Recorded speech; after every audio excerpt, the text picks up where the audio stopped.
Have you ever noticed? When you truly start to change, the people around you suddenly become uneasy.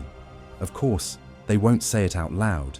Instead, they reveal it through sarcastic jokes, advice that sounds like concern, or that awkward silence after you say something deep.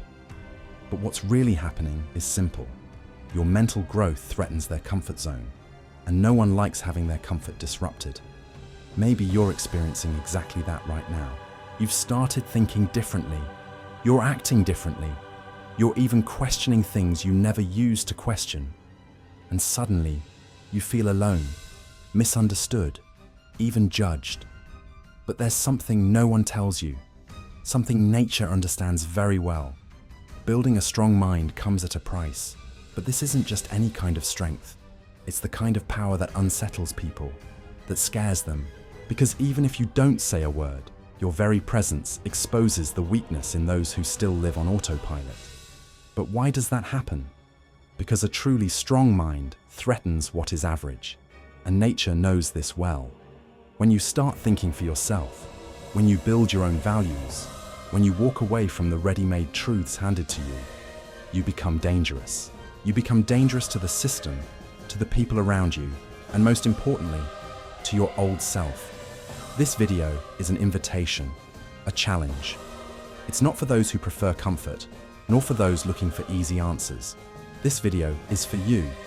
If you're tired of being a prisoner to your fears, if you feel something inside you is about to break, and if you're determined to build a mind that no one can shake, an unmanipulable mind, a mind that doesn't bend or break, a mind that scares people.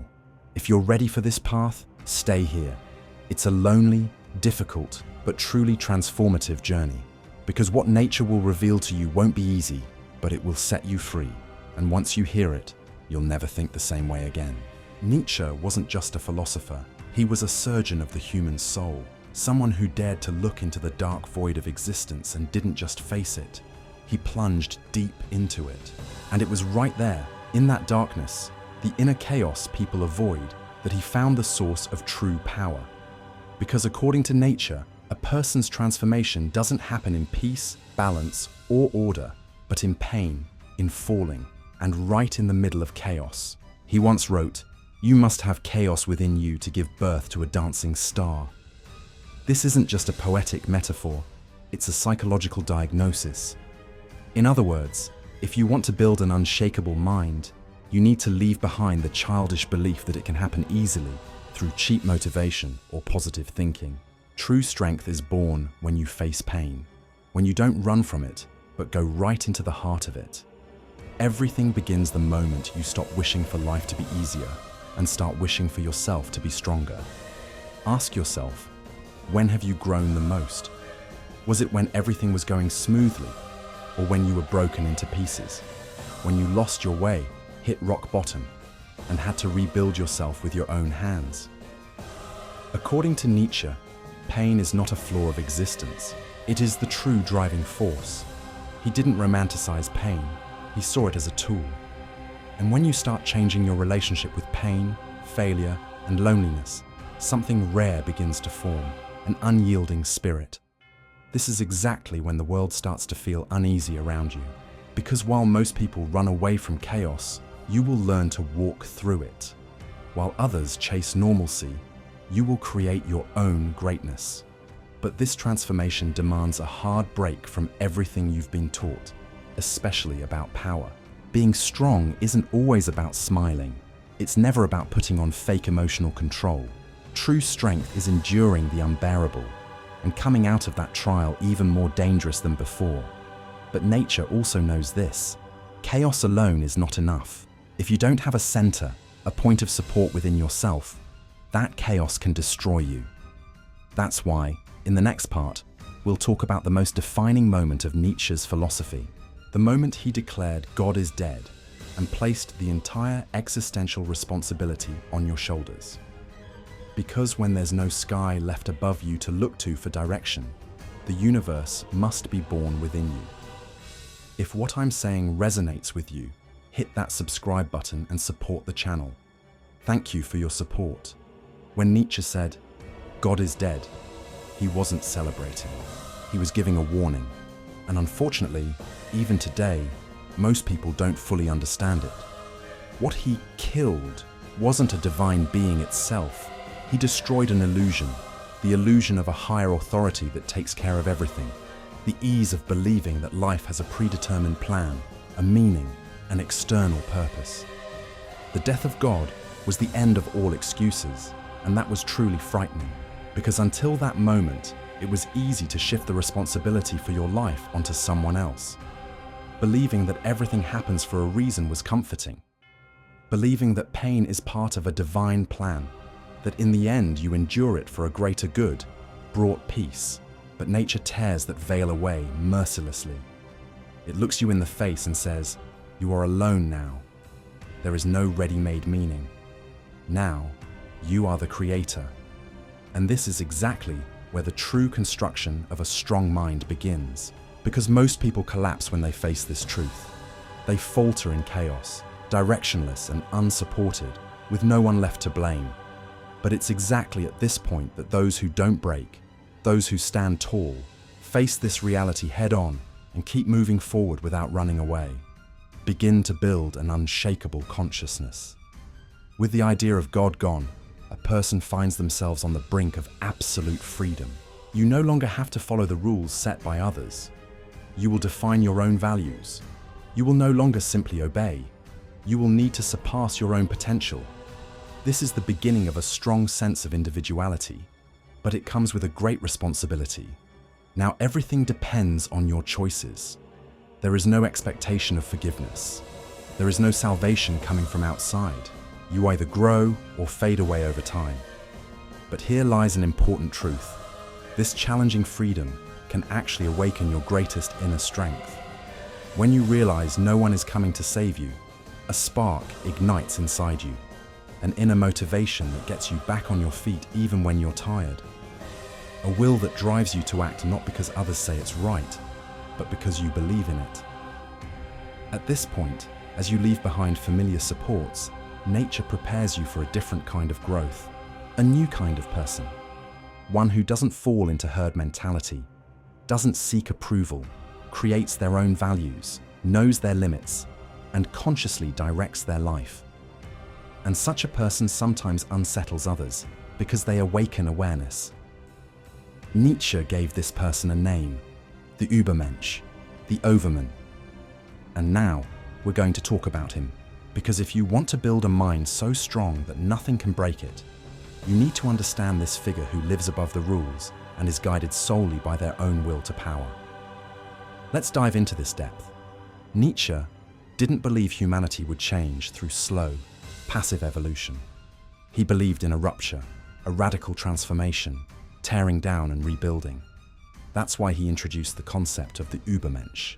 He wasn't talking about a superhero, someone with supernatural powers, not at all. The Übermensch is a being who has transcended everything that binds ordinary people. Guilt, obedience, herd morality, the need for acceptance. The Übermensch doesn't seek approval. They don't ask for permission to exist. They create their own inner laws and live by them, even if this puts them at odds with the whole world. That's why their mind is unbreakable, because it's not built on the expectations of others. It doesn't need external validation. It is self-sufficient. It feeds on the desire for power within itself, the urge to shape reality in its own image.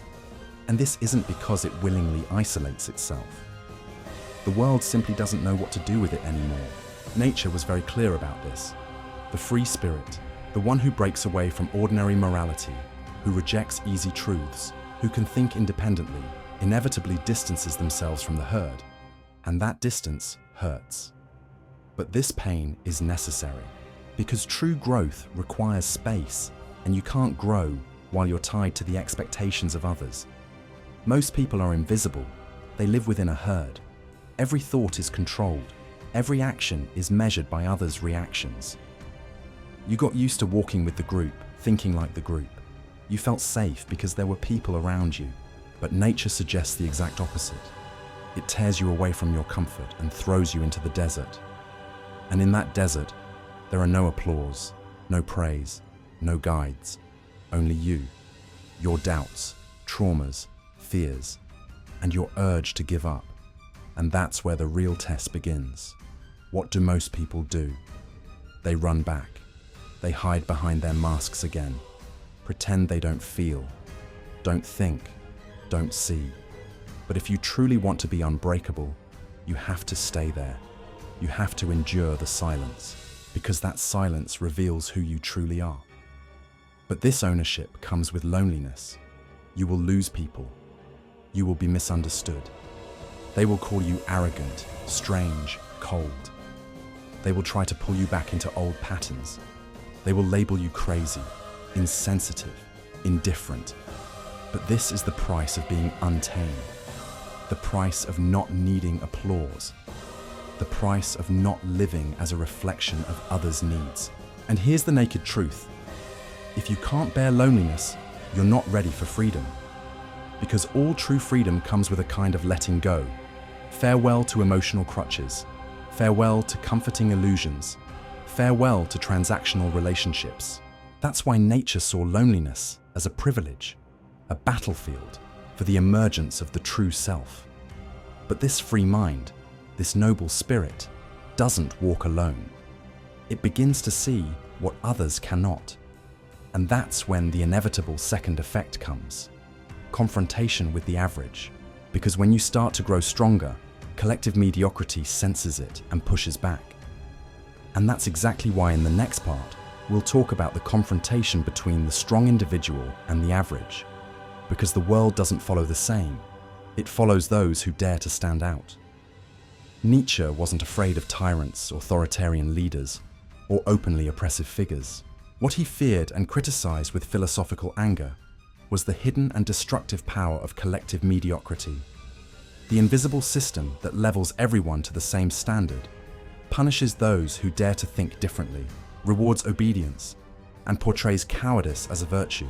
According to Nietzsche, true tyranny doesn't come from above, it comes from the sides. It comes from the crowd around you that forces you to stay small. Because they don't want to grow, they want you to shrink. That's how they feel comfortable. And this is exactly what happens. When you start to stand out, when your mind sharpens, when your spirit grows stronger, your presence becomes disturbing. You begin to disturb others, not because you did something wrong, but because you did something rare. Because you're breaking the mold, and society doesn't like those who break its molds. Collective mediocrity cannot stand individual brilliance, because that brilliance exposes the darkness of ordinary life. But don't be mistaken, this reaction doesn't always come from compassion. Sometimes it stems from suppressed anger and jealousy, because some people want the strong to step back instead of freeing themselves. And when you start developing yourself and carving your own path, you'll face resistance, sometimes with blunt words, sometimes with looks, silence, or sarcasm. But the message they send is clear. Join us, because your difference makes us uncomfortable. And you don't do this intentionally, it just happens because you are yourself. As Nietzsche said, being yourself exposes their masks. Over time, you realize most people live in a familiar conformity, a life shaped by fear, guilt, and obedience. And anyone who questions this order is seen as different, sometimes like a threat. But don't be fooled. Mediocrity doesn't attack you directly. It attacks with numbers, not with strength. It tries to crush you under the weight of everyone does this. It makes you doubt yourself.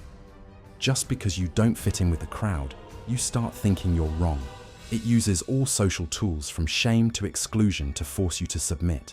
And right at this point, many people give up because they can't bear being seen as strange, difficult, or arrogant. But nature would give you another name, necessary. Because while the world spins around the same ideas, false desires, and comfortable lies, your difference carries the spark needed for change. But that difference is also the target of resistance. Being strong, thinking freely, living independently, these are all declarations of war against collective mediocrity. And like any war, it requires preparation, weapons, but not physical ones, mental weapons. And now, in this final part, we'll talk exactly about these. Because having such a powerful mind comes with a great cost, a mind strong enough to intimidate. But what you gain in return is a reward no one can ever take from you. If you've made it this far, you've already separated yourself from the majority. Most people would have closed the video at the first sentence, fled at the first discomfort. They would have left long ago once they realized this content isn't about stroking the ego, it's a call. This content speaks to those ready to take action, to those who have the courage to leave behind comfortable illusions and face reality with open eyes. Because building a mind strong enough to be feared is not just a choice, it's also a letting go. You will lose some things. Superficial friendships, opportunities that demand your submission, the fake peace that encourages settling for less. But what you gain in return is priceless. Wholeness, clarity, true presence. Over time, you start to notice that most people live like sleepwalkers. Your awareness scares them. Your determination makes them waver.